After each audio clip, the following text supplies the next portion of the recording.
Arémi Choubadé, c'est surprenant, non, que le patron de la mouvance soit pour l'audit de la liste électorale formatisée, le fichier électoral, tous les mots qu'on peut utiliser, et que ces partis politiques soient contre. Non, c'est pas surprenant, c'est ridicule. Je ne sais pas si jamais cette mouvance a jamais accepté, enfin, il faut expliquer la tautologie, a jamais accepté de discuter de quoi que ce soit avec les autres.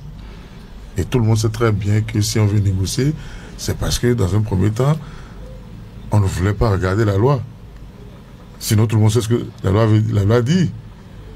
Et pourtant, on dit, asseyons-nous pour discuter.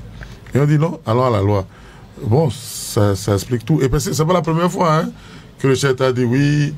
Vous vous souvenez, en 2019, il disait non, il faudrait que l'opposition participe aux élections législatives. Il faut tout faire. Il a réuni toutes les institutions, leur président au palais, et puis c'était clair, ils se sont séparés pour dire il faut que l'opposition participe aux élections. On vient à l'Assemblée pour faire les négociations, pour trouver... Et d'abord, c'est la mouvance qui est venue faire une déclaration politique à la tribune de l'Assemblée nationale pour dire non, ils ne sont pas dans la logique du chef de l'État. Pourtant, c'est ça la mouvance, il paraît.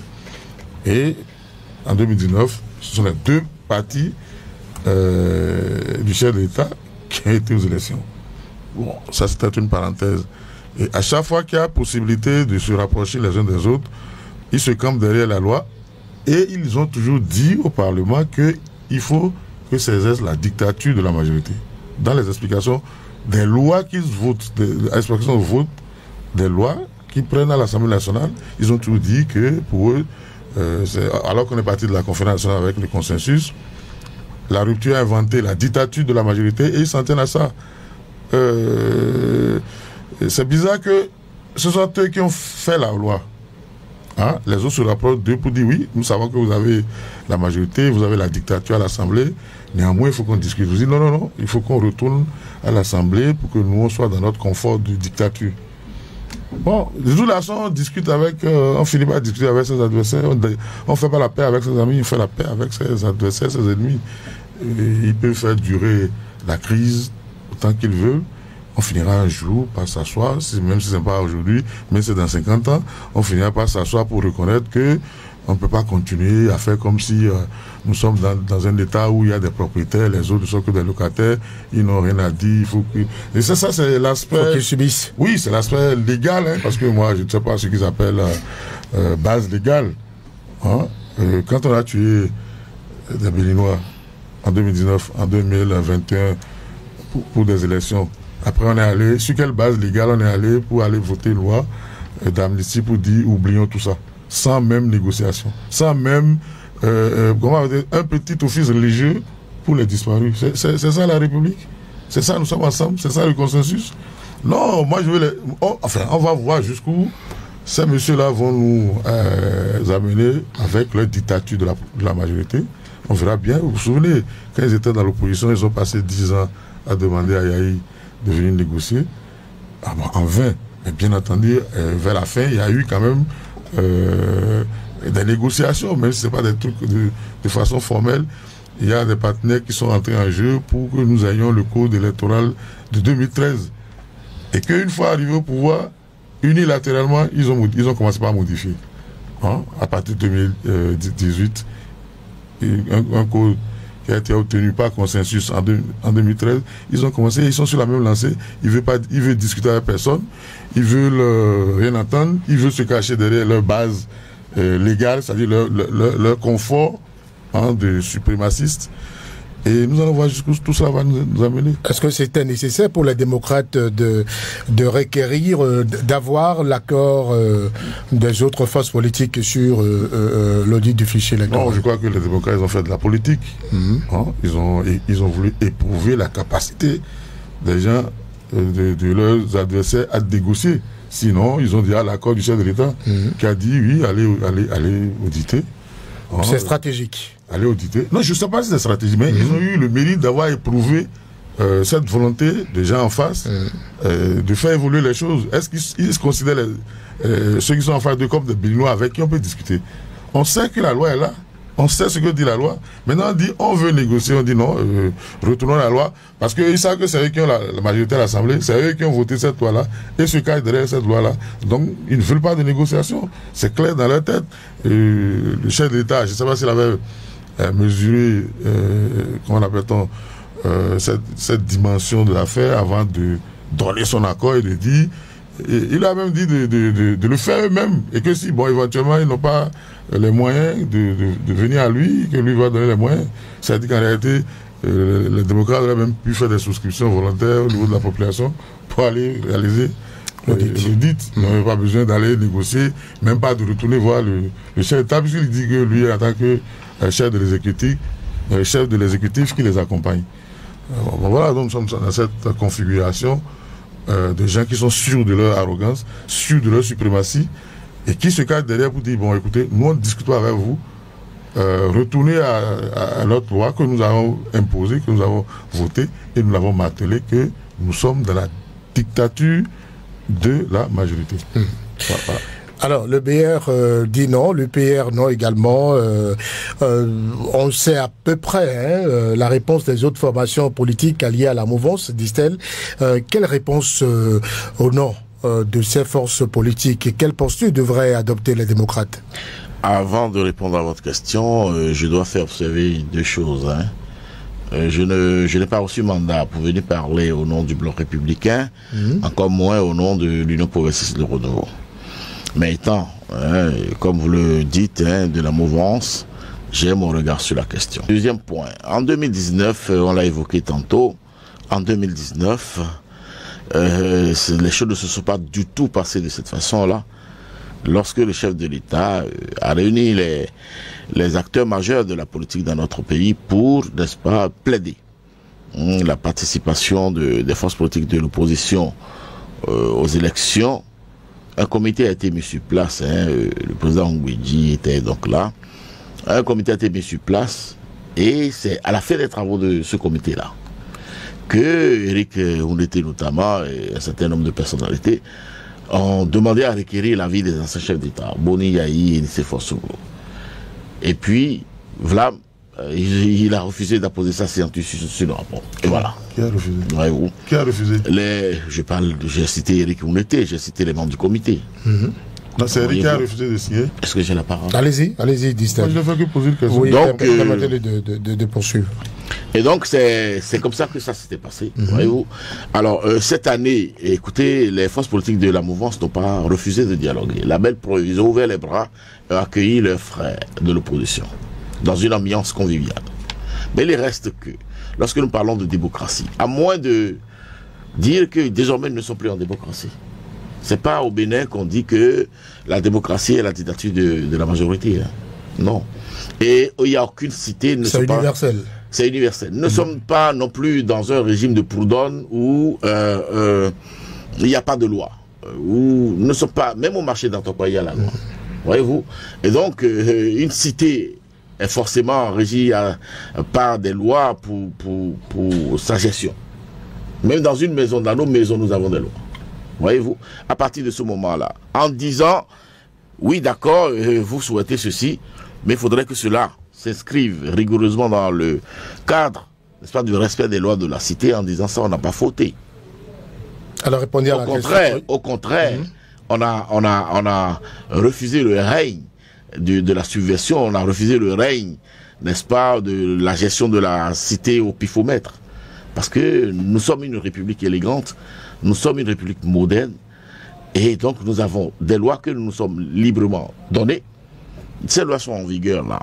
Si vous voulez, n'est-ce pas, qu'on observe des modifications, et tout le monde sait que la liste électorale relève du domaine du droit, de la légalité d'une loi, voyez-vous. Et donc on ne peut rien faire sans retourner à l'Assemblée. Ce n'est pas à la marina qu'on va s'asseoir dans un comité tripartite, c'est-à-dire mouvance opposition chef de l'État, pour dire, bon ben écoutez, enlevons ceci et largons cela.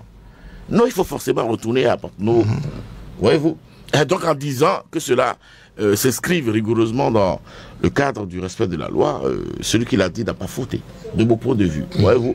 Et donc, les gros mots qui ont été utilisés après, moi je ne suis pas comptable de ces mots-là, parce que je dis, c'est pas sain. C'est pas sain de trouver que les autres sont des sorciers et que soi-même on fait de la politique, parce que j'ai entendu que les démocrates ont fait de la politique. Et le haut lieu de la politique dans un système démocratique, c'est le Parlement. Donc retournons au Parlement pour faire de la politique. C'est pas dans la rue. Alors quelle réponse au non? Quelle posture devraient avoir les démocrates? Ben, écoutez, c'est la bonne posture, c'est venir, n'est-ce pas, convaincre leurs partenaires politiques, voyez-vous, de la mouvance. Maintenant, c'est après ça qu'on retourne à l'Assemblée et pour faire ce qu'il y a à faire. Maintenant, les autres partis de la mouvance sont libres de dire nous ne nous associons pas hors du cadre législatif, hors du cadre de l'Assemblée, du Parlement. Ils sont libres de le dire. Et ils posent un problème. Ils disent, écoutez, vous évoquez un fichier électoral. Dans le concept actuel de notre pays, nous ne parlons plus de fichier électoral, mais nous parlons d'une liste électorale informatisée. Et il y a un processus pour l'extraire. Voyez-vous? Et il y a un délai, un timing pour le faire. Quand est-ce que vous voulez auditer cette liste-là? Entre 180 jours et le jour du scrutin. C'est toute la question que les autres posent. Et je crois que c'est une question juste. Question légitime. Si on ne veut pas être utopique, ou si on ne veut pas faire de la politique. Vous savez, il n'y a pas un remède pour la mauvaise foi. Hein. Je ne sais pas si je vais m'expliquer, je vais me répéter. Vous savez, on a eu un code électoral. Il faut suivre la démarche des gens de la mouvance. Nous avons, vous savez, depuis 2011, on n'a plus parlé de querelles autour du fichier électoral. En 2011, après les élections présidentielles, avec tout le chaos et tout, oui, le Bénin a frôlé une crise. Et c'est là qu'avec je crois la francophonie, l'Union européenne, le PNUD, un certain nombre de facilitateurs ont pu aider la classe politique béninoise à obtenir le code électoral, le premier code électoral même du pays. C'est-à-dire en 2013, sinon, 2013, oui. Sinon auparavant il y avait des lois éparses, hein, il y avait voilà, les lois sur les élections législatives, les lois sur la présidentielle, les municipales, un certain nombre de choses. Maintenant on a tout regroupé dans un code en 2013 pour la première fois. Et voilà, on a utilisé le consensus, tout ce qu'on veut. C'est vrai qu'on n'a pas organisé un dialogue formel, mais au niveau de l'Assemblée nationale. Et puis, je ne sais pas quelle loi a dit que l'Assemblée nationale est le haut lieu de la politique. Je ne sais pas ce que ça veut dire. Hein, ça, c'est un jargon populaire que tout le monde... Mais ça, on ne peut pas nous transformer ça en vérité. Et donc, on a eu ce code en 2013. Mais qu'est-ce qui s'est passé? Et si vous faites très attention, ce code électoral a déjà prévu une sorte d'audit permanent à travers le COS-LEPI qui est installé chaque année.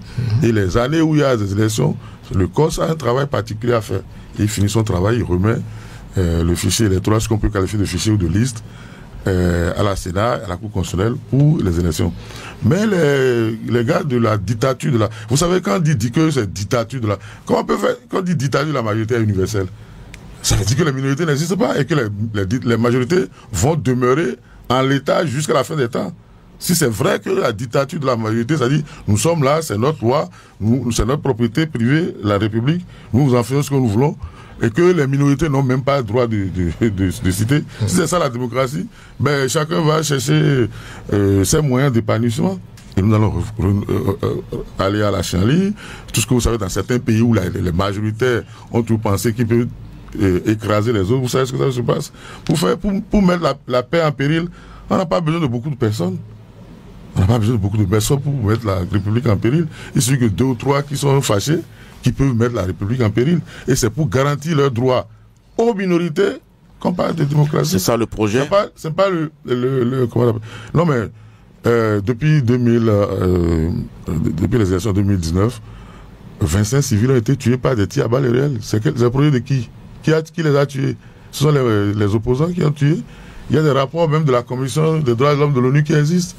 Donc on connaît le système. Ils savent qu'ils sont protégés par la loi. Et Alors, revenons à ce qu'on dit. Oui, revenons à ce qu'on dit. En 2013, il y a eu le code. En 2018, il y a eu une majorité, c'est-à-dire ceux qui ont même profité de ce code pour venir au pouvoir, hein, c'est eux qui, les premiers, ont rompu l'équilibre et ont commencé par supprimer les garanties pour les minorités de pouvoir suivre ce qui se passe. On les a exclus de toutes les institutions de contrôle, d'élaboration, tout ce que vous voulez. Et on a même supprimé le COSREPI, c'est-à-dire l'audit naturel, enfin, je dis pas naturel, consensuel qu'on avait trouvé, on a supprimé ça. Et c'est pour ça aujourd'hui les autres commencent par parler encore, pas parler à nouveau de fichier électoral, sinon depuis 2011, on n'a plus jamais parlé de fichier électoral. Et n'oubliez pas que dans une décision qu'on appelle donc de la Cour africaine des droits de l'homme et du peuple en 2019, je crois sur une requête de Sébastien Adiavon, la Cour a rendu une décision ou des décisions qui demandent le retour du code de 2013. Le Bénin n'a jamais appliqué ça. Pour répondre, le Bénin a même quitté la Cour africaine des droits de l'homme pour empêcher désormais des individus de faire recours, des Béninois de faire recours à cette cour-là, à cette juridiction internationale. Ça, c'est une parenthèse. Si vous voulez, on va organiser... Quelles pourraient être les implications du non? Non, il faut voir la débat. C'est-à-dire les mouvanciers, c'est à dessein qu'on est au problème que nous sommes en train d'observer. C'est à dessein qu'ils ont supprimé l'audit consensuel, hein, que la loi, le premier code avait prévu. C'est à dessein pour confier ça au... Par le COSREPI. Oui, pour confier au RAVU, je ne sais même pas quoi, qui est désormais sous le... Et puis il y avait même un CNT, il y avait je crois un centre de traitement ou un truc permanent qui gérait la liste électorale permanente informatisée. Ils ont rompu tous ces équilibres-là de façon unilatérale, parce qu'ils savent qu'un jour, voilà, ils sont majoritaires, Et puis vous savez, on tue des Béninois, hein.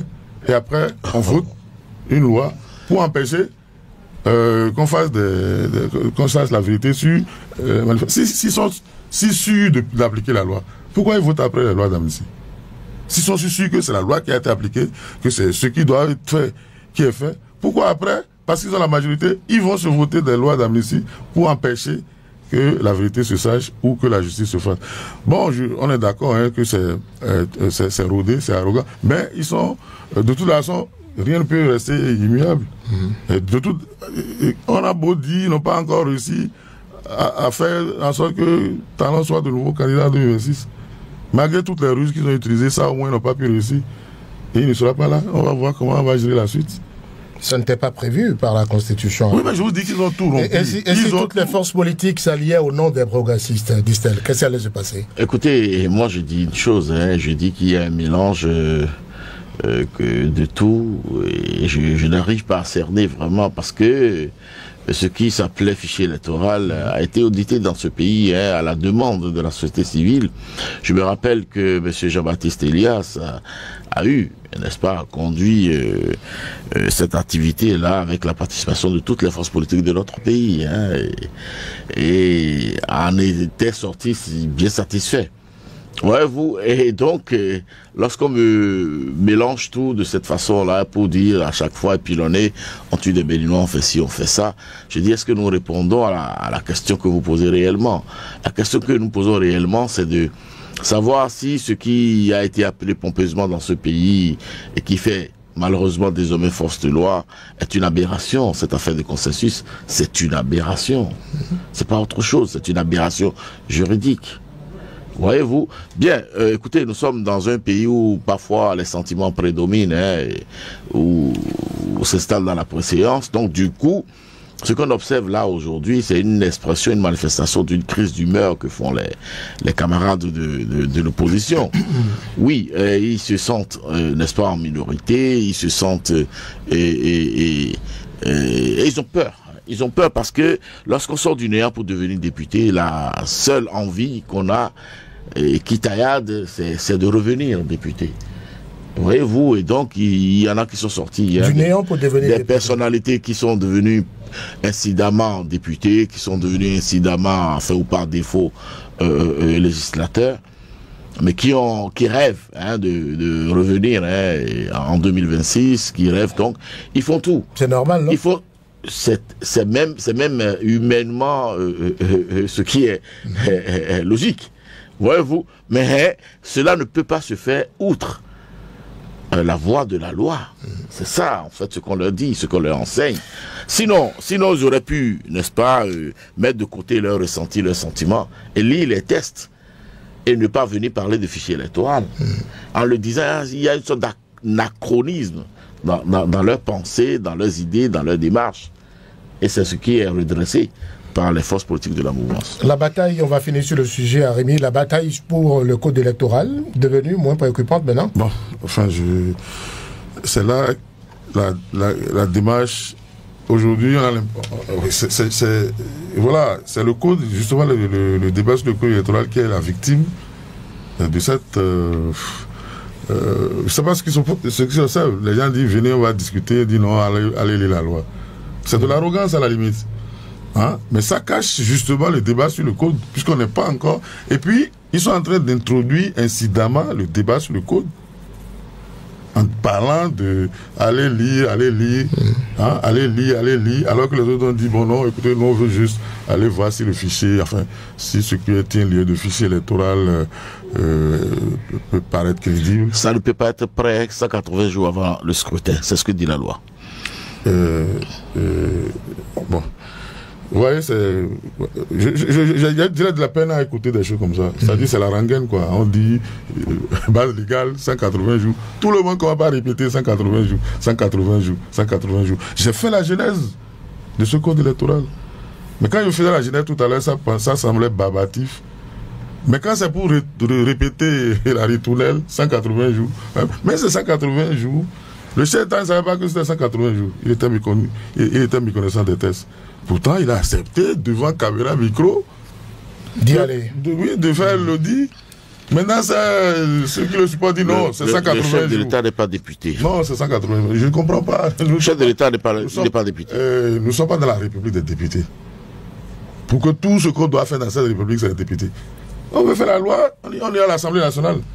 Mais ça ne m'empêche pas contre... Mais ceux qui nous allons devoir faire des lois désormais dans les studios de radio. Hein. Ceux qui les ont rencontrés, je vais vous dire une chose. Le conformité, le certificat de conformité, c'est dans quelle loi? Et pourtant, ça a causé la mort des gens, des Béninois, ce que vous n'aimez pas entendre. Ça dit que des Béninois sont morts dans ce pays. Et on dit on ne doit pas en parler. On vote même une loi pour dire on ne doit pas en parler. Pas la justice, pas nulle part. C'est ça le sujet. Vous n'avez pas encore répondu à ma question. Non, mais ça, c'est m'a laissé parler. C'est lui qui parlait de 180 jours. Allez-y, 30 secondes. Non. Si, je sais qu'il n'est pas là au nom de son parti, mais il sait très bien que le leitmotiv, c'est 180 jours. Il faut le répéter partout, même à l'église. Il n'y a pas de souci. Il a dit déjà sur le plateau, puis j'espère que le dimanche, il a répété à l'église. Et sinon, on peut dire autre chose que 180 jours pour dire que le débat du code a été éclipsé par rapport à ce débat d'audit. Mais incidemment, la mouvance est en train de dire que lui ne veut pas discuter du code en disant allez lire la loi. Allez, les autres sont venus parler de loi. Ils ont dit il y a un instrument, nous voulons aller nous rassurer. Mais cet instrument est régi par la loi. Cet instrument est régi par la loi. Je vous ai dit que de façon consensuelle, cet instrument-là a été érigé en 2013. Et ceux qui sont là aujourd'hui, qui étaient dans l'opposition hier, sont venus au pouvoir et unilatéralement ont modifié. Et ils disent aujourd'hui non, que c'est la dictature de la majorité. Si les gens avaient dit dictature de la majorité, ceux qui sont là aujourd'hui, ils vont être assis à leur place. Voilà, c'est la ruse qui a s'est transformée. Maintenant, ils ont ajouté base légale et 180 jours. Bon, on va voir jusqu'où on ira avec ces trucs-là. D'accord. Mais le débat sur les morts qu'ils causent à l'occasion des élections, il faut qu'on règle ça. C'est parce qu'ils sont sûrs qu'à la fin, ils vont avoir les lois d'amnistie. Le n'est pas au chapitre aujourd'hui. Mais le code, on va peut-être en parler. On va peut-être en parler une autre fois. Parce qu'on n'avait pas bien fait ce débat-là. Qu'il y a eu les morts. On va programmer ça. Et on ne sait même pas ce qui va se passer bientôt. Où il y aura des élections générales. Ah, dites-nous. On reste positif. On va aller au deuxième sujet, si vous permettez, Rémi Chobadé. C'est vous la dictature. On va aller au deuxième sujet. La Commission électorale nationale autonome a procédé à la répartition des sièges des chefs de village ou de quartier de ville sur la base des résultats des élections communales et municipales de 2020. Les partis politiques UPR, BR et FCBE ont récemment reçu leur liste et sont d'ailleurs les seuls qualifiés à désigner les chefs de village ou de quartier de ville et ceci sur la base des résultats des élections communales et municipales de 2020. Première question à Rémi Chobadi, pourquoi maintenant? C'est le processus de liquidation des élections. De liquidation des élections au Bénin. On désignera désormais tout. On a désigné des députés dans ce pays. Ne me dites pas que vous n'êtes pas dans le pays. En 2019, il n'y a que les deux listes. Vous me laissez parler ou je vous laisse la parole. Allez-y. Bon, en 2019, il n'y a que les deux partis créés par le chef d'État. C'est ça l'appelle dictature. Non, c'est lui. J'étais tranquille. Allez-y, Rémi Chobadi, allez-y. Donc, en 2019, il n'y a que les deux partis du chef de l'État qui par une élection, il n'y a pas eu de désignation. Qui ont participé à l'élection. Mais vous avez oublié que on a fait... désignation, ce n'est pas le mot approprié. On a fait mieux que ça dans ce pays. Sous la Révolution, c'était la liste unique. Et on votait pour ça. Vous n'êtes pas au pays. Vous n'êtes pas au pays. On votait pour liste unique, non? Mais c'est de ça qu'on parle. Donc on est passé de liste unique à deux listes du chef de l'État. Au lieu de créer une, lui il en a créé deux pour aller aux élections. C'est la même chose. La NRBIS, on a eu ça, non? On a désigné les maires. Ou bien là aussi c'est faux. On a même commencé les élections, on a arrêté. Pour dire non, si on les laisse comme ça là, on aura des maires qu'on ne pourra pas maîtriser. Mais pourquoi maintenant, à quelques non, si on a fait tout ça, des élections générales. Si on a fait tout ça, c'est pas désigner des chers quartiers, chers villages qui devaient étonner. On a supprimé les élections au campus. On désigne désormais les chefs de département, le recteur, tout ça. Alors qu'à un moment donné, on est passé à l'élection. Donc c'est un processus la ruse et la rage qui est toujours en train d'être décliné. Toujours la majorité. Oui, ils ont dit la dictature de la majorité, c'est ça, non? Ils disent la dictature. On a même, comment l'appelle-t-on? On a même attribué des trucs à un parti qui n'a même pas passé aux élections en 2020. Et je ne sais pas si le parti, en disparaissant, avait laissé un certificat d'individualité à la CEDA pour dire, bon, c'est moi qui me transforme en si, ou enfin, je sais pas.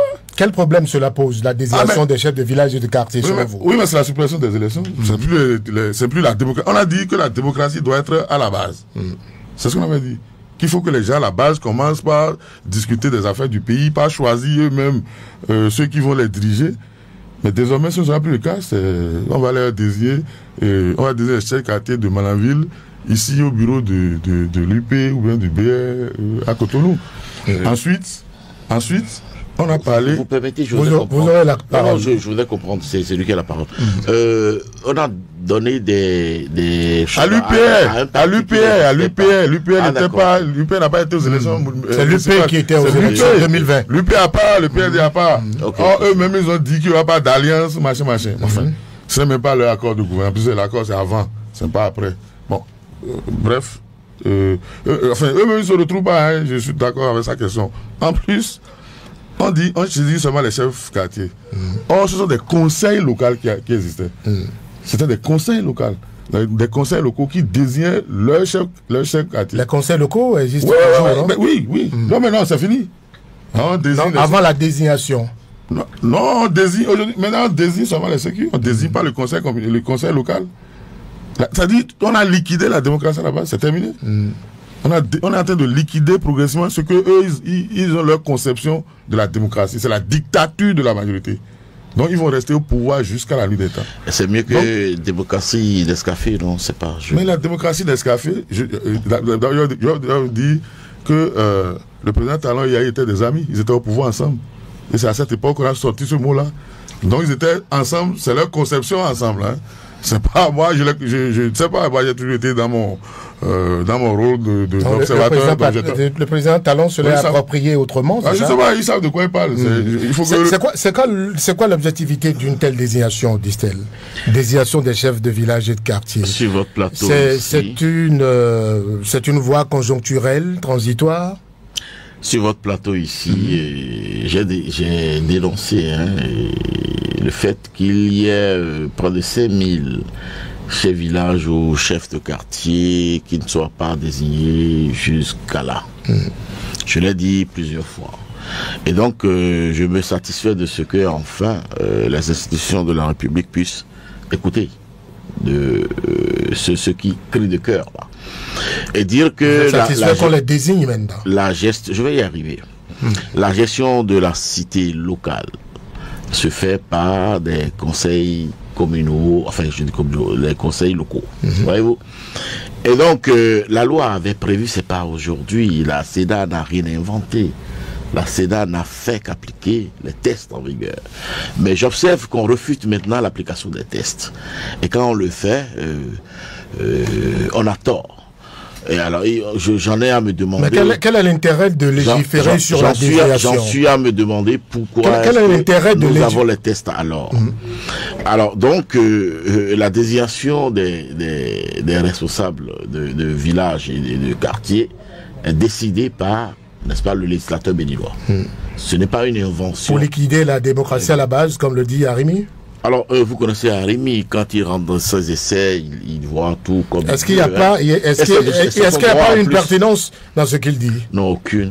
Aucune, parce que, vous savez, si vous ne faites pas les bons combats au bon moment et au bon endroit, vous ne venez pas pleurnicher sur les plateaux de radio.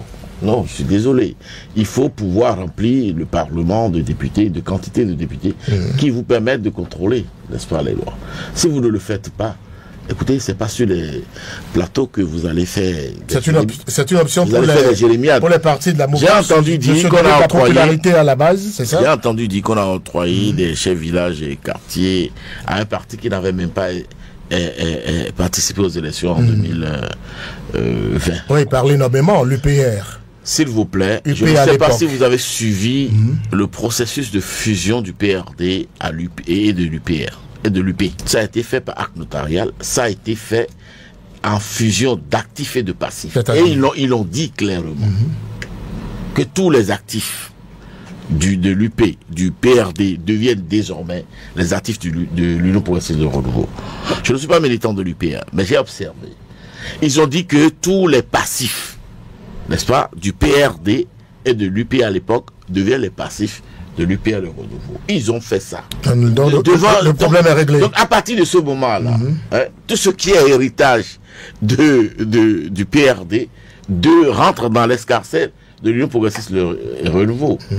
Tout ce qui est héritage de l'UP entre dans l'escarcelle de l'Union progressiste et renouveau. Il n'y a rien de nouveau. C'est tellement classique que lorsque, bon, on l'utilise, bon, c'est vrai, hein, ils ont dit qu'ils sont en train de faire de la politique. Alors, donc tout ce qui est héritage de l'UP rentre dans l'escarcelle de l'UPR. Actif et passif. De l'UPR. C'est de cela qu'il est question. Avec le Bloc républicain et l'UDBN, ça n'a pas marché, ça n'a pas prospéré parce que l'UDBN à un moment donné a voulu garder son identité, ses actifs et ses passifs, et ne pas a refusé de les reverser au Bloc républicain. Donc, le mariage n'a pas eu lieu. Voyez-vous? Alors si entre le PRD et l'UP, ça a été consommé de cette façon-là, de commun accord, chaque parti ayant adhéré, n'est-ce pas, à cette démarche, je ne vois pas pourquoi on vient s'en offusquer. Moi, je ne sais pas. Il n'y a même pas sujet à discussion ou à débat pour moi. Une stratégie de reconquête de la base, Arimi, cette piste de désignation, se redonner de la popularité à la base? D'abord, moi, je dois dire que je ne fais pas de combat. Quand je quitte ici, je ne veux pas me réunir avec des gens pour faire un combat. Je ne suis pas dans un parti. C'est-à-dire? Non, mais il dit que les gens perdent des combats et ils viennent rattraper sur les plateaux. Il ne savait pas pourquoi il vient se présenter ici. Il n'a qu'à aller sur Radio BR. C'est plus simple pour lui. Ici, on est venu pour discuter. Il n'y a pas de Radio BR. J'en sais rien. Parce qu'il dit on perd des combats et qu'on vient se rattraper, on veut faire des lois sur les plateaux. Moi, je ne fais pas, je ne suis pas dans une organisation. Un combattant. Je ne fais aucun combat avec personne. J'observe l'actualité et je donne mon avis là-dessus. Ouais. Je ne suis pas engagé avec des gens avec qui on a fait des combats, ou bien je vais quitter ici, je vais les rendre compte, je vais me réunir avec eux pour prendre des directives, et quand on aura échoué, je viens ici pour faire non. Je dis, d'abord déjà en tant que citoyen. Et puis, il parle de... Enfin, on nous dit que l'UP est devenu UPR. Comme si la CEDA était invitée à cette discussion liquidation du parti. Mais lorsque vous faites ça, je vous en prie, vous informez le ministère de l'Intérieur. Permettez à Rémi d'aller au bout de cette attendez. Je comprends, il ne lise pas les textes de Permettez loi. à Rémi d'aller au bout de cette Non, je comprends, il ne lise pas les textes de loi. Allez-y. Je ne comprends pas. Allez-y, Rémi. Il parle de ministère de l'Intérieur. La Sénat, c'est le ministère de l'Intérieur, ou la Sénat est un démembrement du ministère de l'Intérieur. Je ne comprends pas. Ou bien c'est des autres. On a dit Sénat, hein. Ou bien qu'on n'a pas la définition du Sénat. J'ai donné lui la définition du Sénat. Il dit qu'après la fusion, notification a été faite à la Sénat. On dit autonome. La Sénat n'est pas censée. La Sénat reçoit des candidats, des partis, et les discute avec eux. Je ne sais pas à quel niveau la Sénat écrit, ou le ministère de l'Intérieur, je ne comprends pas quelle est cette. L'autonomie là est où? Ou bien la Sénat est un service du ministère de l'Intérieur. Et le ministère de l'Intérieur n'est même pas juge de patrimoine. Nous sommes dans le cadre administratif. Affaire de passif, vous pensez que, bon, désormais, les gars de l'UP vont aller s'asseoir dans un bâtiment anciennement PRD pour dire que c'est leur bâtiment. Même le siège. Non, c'est pas possible. Le siège non, c'est pas possible. du PRD est entré jamais. Le droit de propriété ne se crie pas dans les chartes de parti. Non, c'est des glissements qu'il faut régler. Le siège du PRD appartient à tous les membres du PRD, ceux qui ont été membres du PRD. Dès lors qu'il est question de liquidation, chaque membre doit être dédommagé à titre individuel. À titre individuel, c'est pas nous sommes majoritaires, la dictature de la majorité. Dites-moi, est-ce que on va évoluer? Est-ce que c'est une option pour le pouvoir de reconquérir la base? Non, c'est pas le pouvoir. Aujourd'hui, ils ont dit dictature de la base. Puisque l'UPR a eu près d'environ 2000 et quelques mais l'UPR n'existe plus. C'est l'UP qui a participé aux élections, c'est pas l'UPR. Ça, c'est une tricherie. Que la Sénat est en train d'organiser. C'est l'UP. La Sénat n'a pas... Il y a des recours devant la Cour constitutionnelle. On va laisser la Cour trancher. Mais non. Est-ce que vous pensez... Non, attendez, on dit que c'est la dictature... veut trancher ici, maintenant. Je vous en prie. On dit que c'est la dictature de la majorité. Et que c'est universel. Je ne sais pas dans quelle université on leur a enseigné ça. Honnêtement, je n'en sais rien. Mais on me dit... vous n'avez pas dit... Et c'est eux qui ont installé la Cour constitutionnelle, qui ont installé la Sénat, qui ont tout installé dans le pays, qui veulent l'installer jusqu'au conseil. Pas même, bon, ils ont déjà zappé les conseils locaux. Les conseils locaux, pour eux, c'est le chef quartier qui va administrer son quartier tout seul, sera le répondant de celui qui l'a nommé, et il n'a rien à foutre avec sa population, puisqu'il ne doit rien, il ne leur doit rien. Il est là comme le nouveau préfet. Si on lui donne des directives, il les exécute. Voilà, il ne doit rien à personne, il n'a pas été élu par la population. Il a été désigné. Il a été désigné. Et comme je dit, on a déjà désigné des députés dans ce pays. On a désigné des maires. Bon, les sécuratistes là coulaient de source. Ils l'ont mis dans leur loi parce que c'est eux. Est-ce que c'est suffisant pour contrôler la base? Parce que certains, on entend dire que... Non, mais écoutez, quelle base? C'est la Sénat. Bon, et puis la Sénat là, la même Sénat qui en 2023 a dit que les résultats étaient devenus caducs. En 2023. Est capable de nous sortir des résultats de 2020. J'étais surpris qu'il oubliait ce pan. Non, non, tu n'as pas ressorti. Non, enfin, non, c'est pas des points à ressortir. C'est le narratif que... C'était un point que tu oubliais. Heureusement que tu étais... ça fait partie de votre langage. Non, on vous a dit, si les gens sortent ça, vous allez répondre. À la cérémonie de remise des listes, le président de la Sénat a dit que ça a été très éprouvant et qu'ils ont eu le soutien de la Cour suprême. Lui qui est coordonnateur de l'UPR dans le Borgou, là, le président de la Sénat, il a participé à la désignation des candidats de l'UPR au dernier législatif en 2023, alors qu'il est président de la Sénat. Oubliez, c'est pas moi qui le dis, hein, c'est un membre de son parti qui a parlé de Sénat UPR, qui a parlé de Cour constitutionnelle UPR.